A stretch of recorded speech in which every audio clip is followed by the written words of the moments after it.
Hey guys, Josh here from Sportitude Running, and it's shoe review time. And today we're going to be talking all things New Balance RC Elite version 2.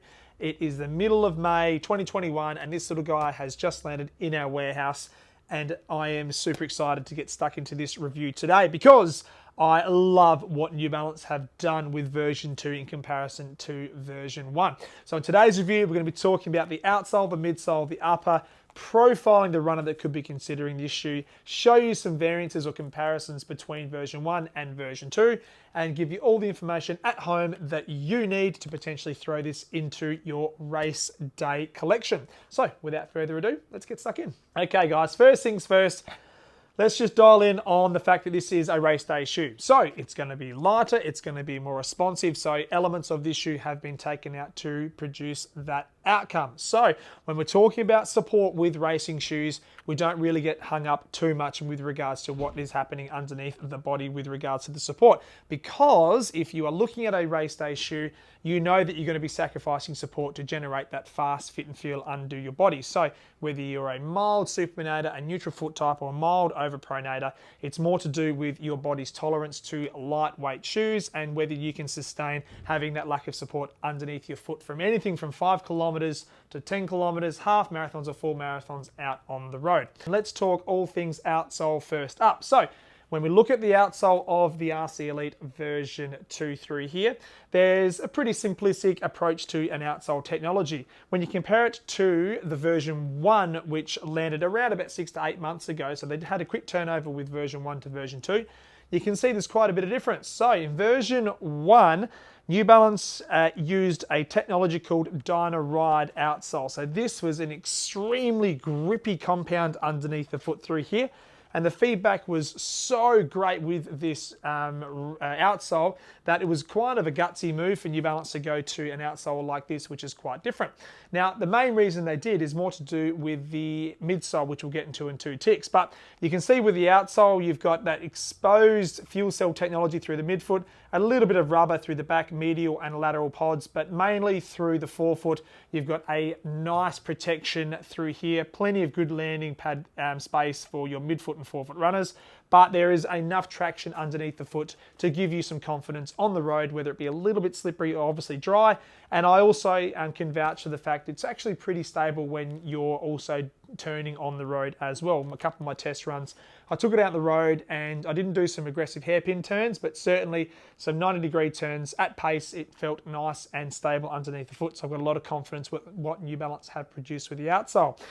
Now going to the midsole of this shoe, and essentially that is where most of the magic happens because we have a full-length carbon plate running from the heel right through to the forefoot. However, when you're looking at both the V2 and the V1, I'm hoping you can see it at home, we have increased the stack height with the V2. So we have gone from a 34 to 24 millimeter heel to toe drop in V1, which is a 10 mil offset, and we've increased it to a 39-31. So not only have we got an increase of stack, we've got a reduction in the heel to toe gradient. So being 39-31, that's an 8 millimeter heel to toe drop. New Balance have not changed the compound of the midsole though. It is still their fuel cell technology. It is incredibly soft underneath the foot, so you get that element of cushioning, but also with that softness and in conjunction with the carbon plate, you get that really snappy, responsive feel through the forefoot. The main differences with the midsole, of course, is the increased stack height and the positioning of the carbon plate. So the carbon plate in relation to where it's positioned in the forefoot and the heel is exactly the same, be it how far it is from the ground in the forefoot, be it V1 and V2, and how close it is to the foot in V1 and also V2. But you don't have to be a rocket scientist to understand when you increase the stack height, something has to change with that carbon plate, and it is the angle on which it dips from the heel through to the forefoot. So by making that carbon plate steeper, you can provide a slightly more aggressive transition through mid-stance to toe-off. And in this compound of foam, be it the fuel cell technology, it is a very effortless transition as you exchange through to your forefoot. So New Balance have produced a very smooth transition by increasing the stack height. The other biggest change with regards to the midsole is in relation to the lateral flare. So what I'm talking about there, in V1 it was quite noticeable. As I bring this close to the camera, you can see that they had almost increased the landing space on the lateral side of V1, and that was more to do with the fact that it wanted to create a nice and higher speed transition through to your toe off and stabilizing that, that function with the carbon plate. Now, you couldn't do that with V2 as much, because if you did on a higher stack, it would just provide a little bit of instability for the runner. So they've just shaved away that lateral flare ever so slightly, but by increasing the stack height and increasing that steepness of the carbon plate, you can still get an insanely quick transition from mid to toe off, and it's more effortless and not as noticeable, which is a fantastic achievement. Let's talk all things upper with the RC Elite version 2. So what New Balance have done, being a racing shoe, they need to keep it light as they possibly can, but not sacrifice support. So there's a pretty decent sort of heel counter setup at the back of this shoe through here. So there's no plastic structure that's been introduced into this setup. It's more to do with the materials that New Balance have used at the back end. So keeping it nice and light, but nice and stable. So when you put your foot in, that heel feels locked in, which is fantastic. Coming through to the midfoot, I love what they've done. It's a nice, secure fit on top of that arch through here. So for me personally, I felt like my foot was in the perfect position for what this shoe was doing for me underneath my body. My foot felt very stable and very secure. And as you come through to the forefoot, I would say if you like the fit and the feel of version 1 through that toe box, you're going to love the fit and feel of the toe box in version 2. There's not a lot that has changed with regards to the depth.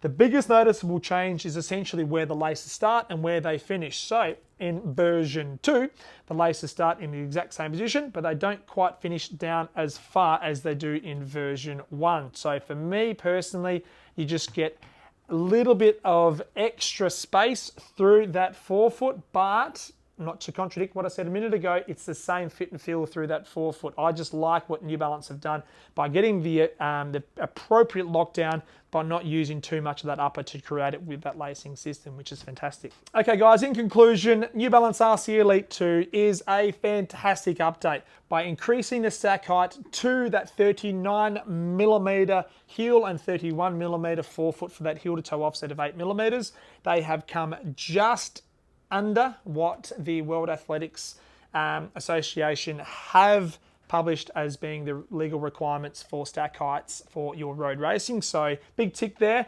And also with the change in regards to the steepness of the carbon plate from that heel to the forefoot, it's providing an effortless ride underneath the foot. So for me personally, running at the same speed in V1 and running at the same speed in V2, it was much easier to produce that speed in the version 2. And that's exactly what you want. You want to be able to run faster at less effort. And New Balance have certainly executed that with version 2. So guys, if you've got any questions with this shoe, the changes that they've made from V1 to V2, drop it in the comment section below. If you've got some thoughts, theories, or queries about the carbon plate industry, let us know down below. We love hearing all of your feedback and comments with regards to racing shoes. If you haven't subscribed to our channel, hit the red button, stay notified, and we'll keep pumping out shoe reviews for you, the running community out there. And until next time, stay safe, happy running, be kind to one another, and we'll see you out on the road. Take care.